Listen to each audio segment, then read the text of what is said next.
নমস্কার, শান্তনু হাজরা বলছি। আজকে বালি পাচারের কথা বলবো। এই বালি পাচারে 20,000 কোটি টাকা সরকারি সম্পত্তি লুট হয়েছে। অর্থাৎ পশ্চিমবাংলা এবং তার জনগণ বঞ্চিত হয়েছে। এই 20,000 কোটি টাকা ভাগ বটারা হয়ে গেছে, ভোগে হয়ে গেছে। পৃথিবীর বিভিন্ন দেশে এগুলোকে গ্যারেজ করা হয়ে গেছে টাকাগুলো। এবং যথারীতি সব লুটপাট হয়ে যাওয়ার পরে ইডি সিবিআই আসরে নামে। তা আজকে কয়েক বছর ধরে শুনছি বালি পাচার বালি পাচার। তো ইডি সিবিআই এতদিনে সেই বালি পাচারের বিরুদ্ধে উঠেছে, যে অর্থাৎ মাঝে এই টাইমটা কিল করতে দিয়েছে, যে টাকা পয়সা আছে লুটপাট কর, দিয়ে সামলে নে। এখন তথ্যগুলো আসছে, তথ্যগুলো পেয়ে তো লাভ নেই, পাখি তো উড়ে গেছে, তার সমস্ত সমস্ত প্রমাণ লোপাট হয়ে গেছে। বলছে যে বালির যে টেন্ডার, এই টেন্ডার দিত আগে জিডি মাইনিং না, ওই পশ্চিমবঙ্গ সরকার থেকে। এবং এই একটা আইএএস অফিসার ছিল, তার নাম PMK মোহন গান্ধী। এবং মামাটি মানুষ তৃতীয়বারের জন্য সরকারে আসার পরে এই ডিপার্টমেন্ট তুলে দেওয়া হয় এবং একজনকে রাখা হয় এবং সেন্ট্রালাইজ করা হয় সমস্ত ব্যাপারটাকে। এটা তৃতীয়বার ক্ষমতা আসার পরে এই সেন্ট্রালাইজের ফলে একজন দায়িত্বে থাকে। আজকে যাদের নাম উঠছে, ওই গোয়েঙ্কাতে নাম উঠছে, যে যাদের বাড়িতে ইডি হানা দিচ্ছে এবং কিছু তথ্য পাচ্ছে, সেখান থেকে যে তথ্য বেরিয়ে এসছে, সুকান্ত মজুমদার তার কিছু কিছু বলেছেন যে PMK মোহন গান্ধীর পরে ওই দায়িত্বে ছিলেন রাজু, উনিও আইএস অফিসার। তো উনি রিসেন্টলি অস্ট্রেলিয়া গেছিলেন। কেন গেছিলেন? অফিসিয়াল কারণ হচ্ছে গিয়ে পুরুলিয়াতে যে গোল্ড মাইনিংয়ের কাজ শুরু হবে, সেই কাজ দেখতে বা তার যে নেক্সট আপডেট, সেগুলো অস্ট্রেলিয়া দেখে আসতে গেছিলেন। কারণ অস্ট্রেলিয়া অনেক গোল্ড মাইন আছে তো। কিন্তু নিন্দুকরা বলছে যে উনি সব করতে চায়নি। উনি এই বালি থেকে যে টাকাটা লুট করা হয়েছে, সেই টাকাটা নাকি ওখানে গ্যারেজের ব্যবস্থা করতে গেছিলেন।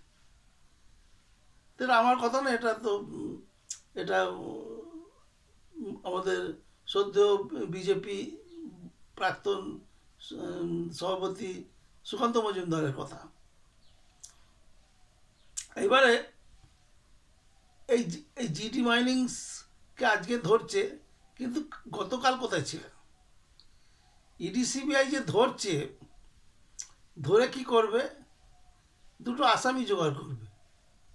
কারণ যাদের নাম বললাম, ওই রাজু বাবু বা ওই অরোরা বাবু, এরা সব আসামি। এদের 2-4 বছর জেলও হতে পারে, কিন্তু জেল থেকে বেরিয়ে টাকাগুলো আবার পাবে।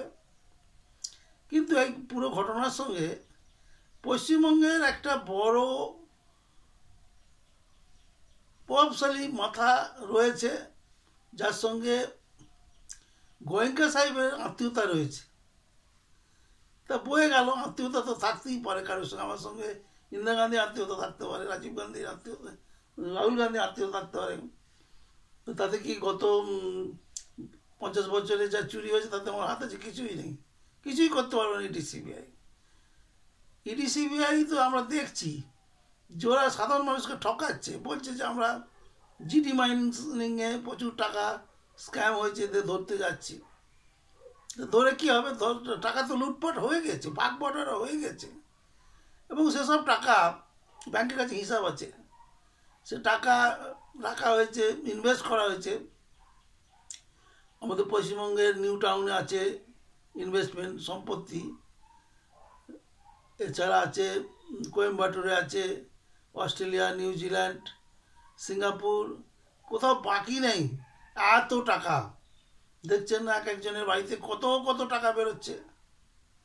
তো সেই রকমই একটা সংস্থা জিডি মাইনিংস। এরা যে কত টাকা করেছে বা তুলে দিয়েছে এদের যে সুপ্রিম বস তার কাছে, সে টাকাটা ও ইডিও আর বলবে কিনা সন্দেহ, ইডি তো সমস্ত অনুসন্ধান করছে, দিয়ে চেপে বসে যাচ্ছে, কিছুই বলছে না, কোনো কেস করছে না, কোনো চার্জশিটও দিচ্ছে না। এই তো হচ্ছে। পার্থ চ্যাটার্জি জামিন হয়ে গেল, বা আরও যারা ছিল, যারা শিক্ষা দুর্নীতিতে যুক্ত ছিল, সে টাকা ভাগ বাটোয়ারা হয়ে, লুটপাট হয়ে, যে যার নিজের মতো করে খরচ করে দিয়েছে, তারা কেউ ধরা পড়েনি, ধরা পড়বেও না। কিন্তু ওই পার্থ চ্যাটার্জির মতো, ওই পার্থ চ্যাটার্জি আবার নিজেকে বলেন যে শিবদাস বন্দ্যোপাধ্যায়, বিখ্যাত বাংলার সুরকার, তার ভাগনা, ওই সুরকারের ভাগনাই ফাঁসবে, কিন্তু যারা অপরাধটা করেছে তারা ফাঁসবে না। আর যদি একটা অপরাধীও ফেঁসেছে, ওই আমার আপনার মতো দু একটা ছাগল বললেই ভালো হয়, এই ছাগলকে আসামি করে দেখাচ্ছে ওর পিতার বাড়ি থেকে 50 কোটি টাকা, এই জিডি মাইনিংসের বাড়ি থেকে 10 কোটি টাকা। দেখ টাকাগুলো কী হবে জানি না, এই দেখাচ্ছে। চার্জশিট কই, আসামি পানিশমেন্ট কই, কিছুই নেই। ওই যাকে বলে ঢং, ঢং করতে দুদিন পরে আরেকটা ডিপার্টমেন্টকে ধরবে, ওই যেমনি কয়লা, কাঠ, বালি, দুদিন পরে হয়তো কয়লা ডিপার্টমেন্টে আবার যাবে। সে কবে বিনয় মিশ্র এই কয়লা কয়লা করে দেশ ছেড়েছে, মানে দেশের বাইরে কোথাও রেখে দেওয়া হয়েছে তাকে, তো সেইভাবেই এসব দেশের বাইরে চলে গেছে।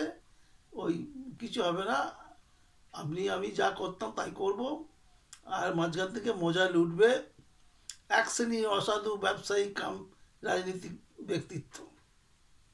ধন্যবাদ।